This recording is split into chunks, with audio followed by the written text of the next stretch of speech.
One thing you'll notice on a great swing is the hand path is A to B on a straight line from the hand's back start position to the point of impact. There's no golfing loop on the swing. The rotation provides the power to take the hands on a straight path, creating a lag and a pull snap within the rotation of the swing. We use the body's launch angle and we strike the bottom half of the ball to provide the lift and create underspin if needed. You'll notice that the swing plane is always flatter than the pitch path, so we get a cutting motion. Also, by eliminating the golfing loop, we create a much faster and more powerful lag and snap.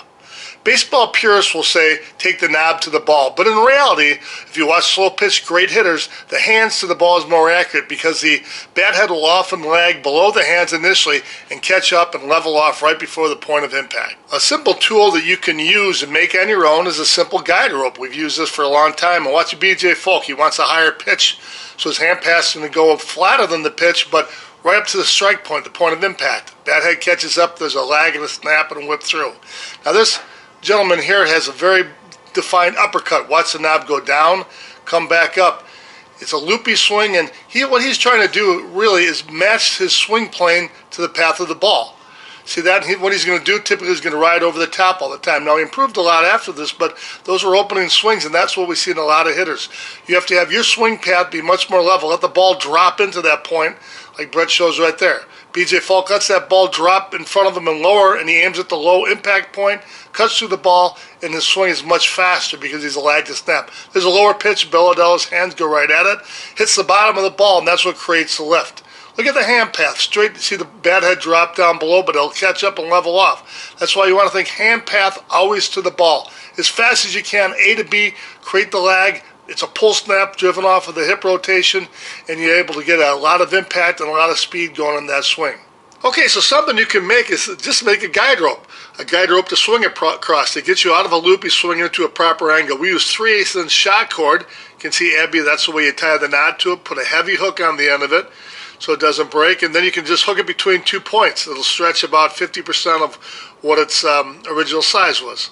And we use a T there to give her the feeling of the hand path needs to go down to a waist-high pitch, so she has a GT and an evil ball in it, and she takes her hand path and just pull snaps it right as fast as she can right down the line. You can see Bret showing how you get into the snap and the roll over afterwards. If we want to go a step farther, now we make a slide tube. And the slide tube is just a piece of PVC pipe that emulates a bat handle. You can make it on a crude piece of rope like this or use that shot cord. And this lets you start into the snap. You not only take the hand path at the correct angle, but it starts you into the snap. It'll stop you when you get inside that rotation and tightens up. Now we sell this on our website, the Swing Simulator. And this is probably the ultimate because it takes you beyond just a hand path, and you can actually get into the full snap here at the proper hand path to the ball. And you can see Abby can get all the way through her rotation with it. Allows you to get all the way through to the snap.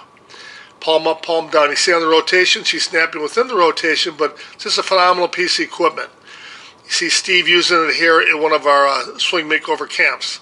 Now another thing we use at the camp, but we don't sell anymore, is drill a 5/8 inch hole through a ball and make an evil BP ball on the rope.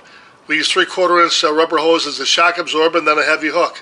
So you can go from taking the hands on the proper path of the simulator to driving the ball right down the rope. And if you hit it square, and if you hit it on the same plane that you're supposed to be, not up or down, not swinging up or down, it'll drive right down the rope, and you can see how phenomenal that feedback is immediately off it as Abby swings it.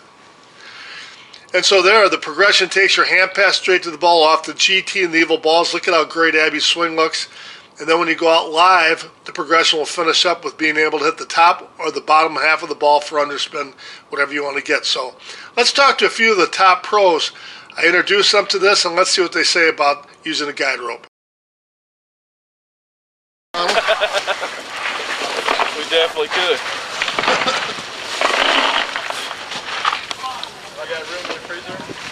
I mean, I drive off and then it's, you know, everything comes, my wrist, everything. I just explode with everything. Do you feel more focused on one side or the other? Do you feel more like you're pulling it and then your left wrist is triggering the snap? Right. Yeah. Or do you feel more like, I mean, the other way would be, some guys feel more like that top hand is really pushing it. Mine's the bottom wrist. Everything snaps with the bottom wrist. And so more so then when you go back, go ahead and grab that again. When you go back here, you feel the slat tight because you're connected, right? Right. This arm is pretty straight.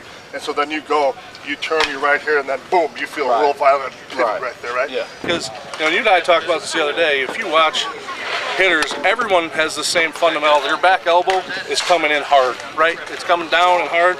And where guys, maybe at the lower levels or who don't have a lot of experience hitting, they don't get it back up. They don't get to a point.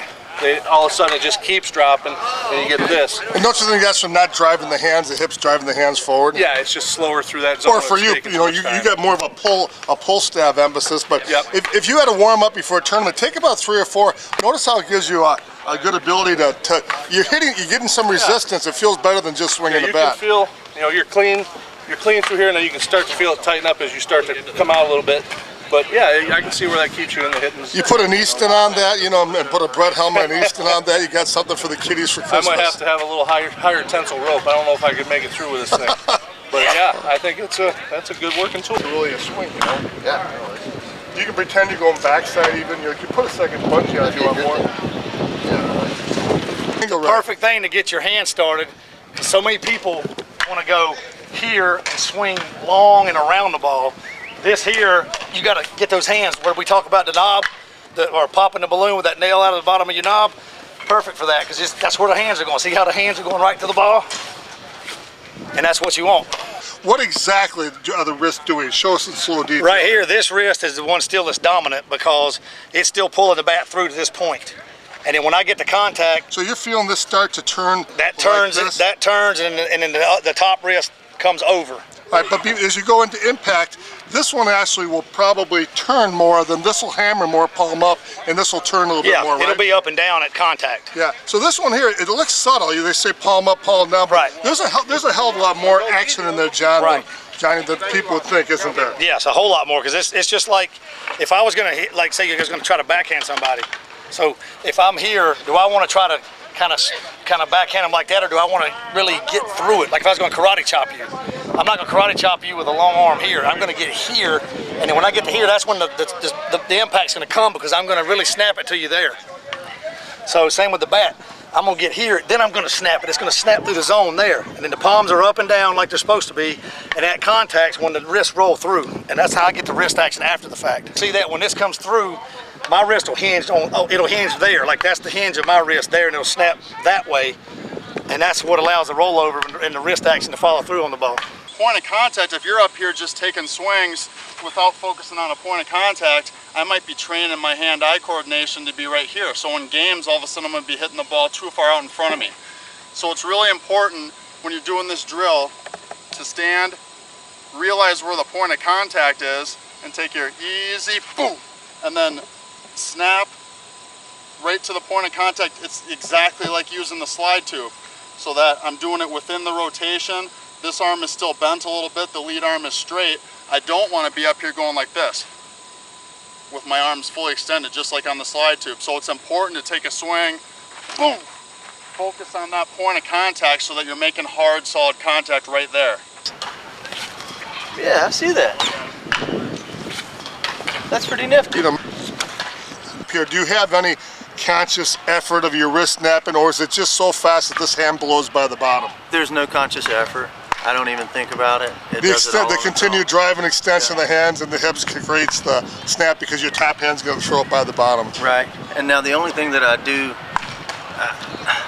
do is I've always lined those fingers up, even with an overlap grip. I've always lined those knuckles up like they told you when you were a kid. Right. And I've always put it out in the fingertips, like they say, you know, like you're grabbing a golf club. I've always put it out in the fingertips, and it's always, you know, bone to bone there. So that's one thing that I think helps me with that snap, is keeping those knuckles lined up and keeping it out in the fingertips versus back in the palms and having it like this.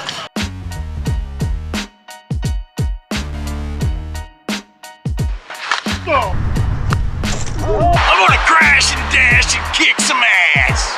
Team already said you're on call. Team's gonna fall over the wall and make the haul. I'm gonna rip, I'm gonna tear. This bat's gonna scare. Feel free to stare if you dare. I'm the bear.